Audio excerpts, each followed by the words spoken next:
আমাদের যে বিএডের প্র্যাকটিকামটাগুলো পিপিটি বানাতেই হবে। তো এখানে আমি একটা পিপিটি বানিয়েছি, তো সেটা প্রথমে দেখাচ্ছি, তারপরে পিপিটি কী করে বানাতে হয় সেটা তোমাদেরকে দেখাচ্ছি। এই দেখো একটা পিপিটি বানিয়েছি আমি। এখানে আমার সাবজেক্টে হিস্ট্রি ছিল, তো হিস্ট্রির ওপরেই পিপিটিটা বানানো হয়েছে।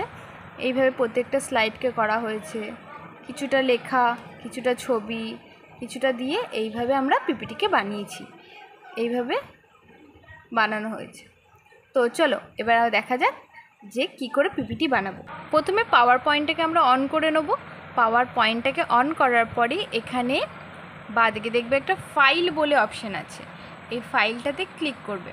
ফাইলটাতে ক্লিক করার পরেই তোমাদের কাছে এরকম অনেকগুলো অপশান আসবে। এখানে হয়তো ব্ল্যাঙ্ক প্রেজেন্টেশন, এবার তোমরা যদি কোনো স্লাইড নিতে চাও অন্য ধরনের সেগুলোও আসতে পারে। তো আমি এখানে একটা ব্ল্যাঙ্ক প্রেজেন্টেশনে নিলাম। এটা দিয়ে কী হলো, এটা দিয়ে আমার একটা নতুন যে পিপিটিটা তুমি বানাবে তার জন্য পেজ খুলে গেল। এবার তুমি অনেকগুলো স্লাইড নিতে পারো। যাও এখান থেকে, এই পেজটা হলো, তো এই পেজটা এবার তুমি যে কটা স্লাইড নেবে, মানে যে কটা স্লাইডে তুমি পিপিটিটা বানাতে চাচ্ছ তার জন্য এখান থেকে নিউ স্লাইড অপশন পাবে। সেখান থেকে তুমি তোমার পছন্দ মতো যে কোনো স্লাইড নিতে পারো। যেমন ধরো আমি ছবি দেবো, একটাতে ছবি দেবো আর ওপরে হেডিং দেবো, তার জন্য আমি একটা এরকম স্লাইড নিলাম। ঠিক আছে, এটা হয়ে গেল নিউ স্লাইড। আবার তুমি ধরো আর একটা নিউ স্লাইড নেবে, আবার এখান থেকে আমি ধরো এরকম নেবো, এই যে আবার একটা নিউ স্লাইড নিলাম। এবার স্লাইড নেওয়া হয়ে যাওয়ার পরে তুমি তো নিয়েছো, এবার এর মধ্যে তো তোমাকে লিখতে হবে পিপিটিটা। এই পিপিটি লেখার জন্য ওপরে এই যে ডাবল ক্লিকে টাইটেল, মানে তুমি যে টপিকের ওপরে করতে চাইছো প্র্যাকটিকামটা সেই টপিকের নামটা লিখতে পারো, অথবা তুমি তো প্রথমে পিপিটিটা বানানোর জন্য প্রথমে তোমাকে লিখতে হবে তোমার নাম, ঠিকানা, এগুলো। তো প্রথমেই এখানে তুমি তোমার ইনস্টিটিউটের নাম লিখে নেবে। ইনস্টিটিউট, কি বানান কি, ইনস্টিটিউট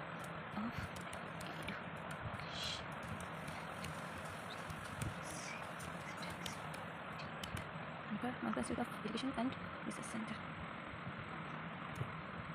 এবার তুমি যদি কালারের ডিজাইন বা এটাকে তুমি আলাদাভাবে চেঞ্জ করতে চাও লেখাগুলো, তাহলে প্রথমে কী করবে, তোমরা এটাকে সিলেক্ট করে নেবে। সিলেক্ট করে নিলে এবার তুমি এই লেখার সাইজটাকে বড় ছোট করে নিতে পারো। ধরো আমি এখানে সাইজটাকে 60 করলাম। ঠিক আছে, এবার এটাকে আমি কালারটাকে চেঞ্জ করতে চাইছি, তাহলে এই ওপরে দেখো কালার লেখা আসছে, এখান থেকে তুমি এই লেখাটার কালারটাকে যে কোনো, আমি এখানে এই কালারটাই দিলাম। মনিটরটা থাকবে আর কিছু থাকবে, 62 লাগিয়ে দিলাম। 54টা ঠিক আছে। ঠিক আছে হলো। এবার যদি তোমরা এটাকে একটু ডিজাইন কালারফুল করতে, মানে একটা নিচে ধরো একটা লাইন দিতে চাও, তাহলে ওপরে গিয়ে দেখো এখানে ইউ লেখাটা আছে, এখানটা দিলে এখানে চলে আসবে তোমার লেখা। এবার যদি তোমাদের মনে হয় যে আমরা একটু ডিজাইন একটু বোল্ড করবো লেখাটাকে, তাহলে এরকম বোল্ডে দিয়ে দেবে, আর ডিজাইনের করার জন্য তোমরা ডিজাইন করতে পারো। এবার হচ্ছে এবার এখানে হলো, এইখানে তোমরা কি করবে, তোমাদের নাম ঠিকানা নেবে। তার জন্য পরপর যদি নাম ঠিকানা নাম দাও, রোল নাম্বার দাও, তার জন্য এখানে চলে আসবে ওপরে। এখানটা এসে দেখো এখানে পয়েন্ট নেওয়ার সুবিধা আছে। ঠিক আছে, এই যে এখান থেকে তুমি কোন চিহ্নটা নিতে পছন্দ করবে সেটা নিয়ে নেবে। আমি এখানটা এটা নিলাম, সিলেক্ট করলাম, এটা হয়ে গেল। ঠিক আছে, এটা আমার এখানে। এবার আমি এখান থেকে লিখতে শুরু করব। যেমন এখানে আমি প্রথমে লিখব নেম।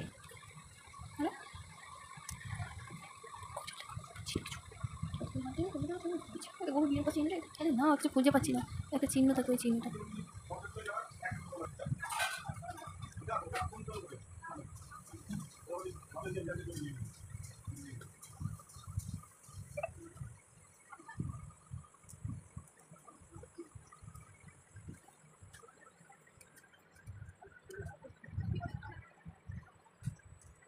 এভাবে লিখে নিলে ধরো তোমরা স্লাইড আরও কিছু লিখতে তোমরা এইভাবে অ্যাড করে নিতে পারো। তোমরা চাইলে এর কালারও চেঞ্জ করে নিতে পারো। যেমন কালার চেঞ্জ করা আগের মতনই, ঠিক এটাকে সিলেক্ট করবে, সিলেক্ট করে সাইজ, এখান থেকে কালার চেঞ্জ করা যায়, এখান থেকে তুমি কালারটাকে চেঞ্জ করতে পারবে। এই যে এখান থেকে তোমার পছন্দ মতো যে কালারটা পছন্দ, আমি এই কালারটা নিয়েছি, এটা তুমি করতে পারবে।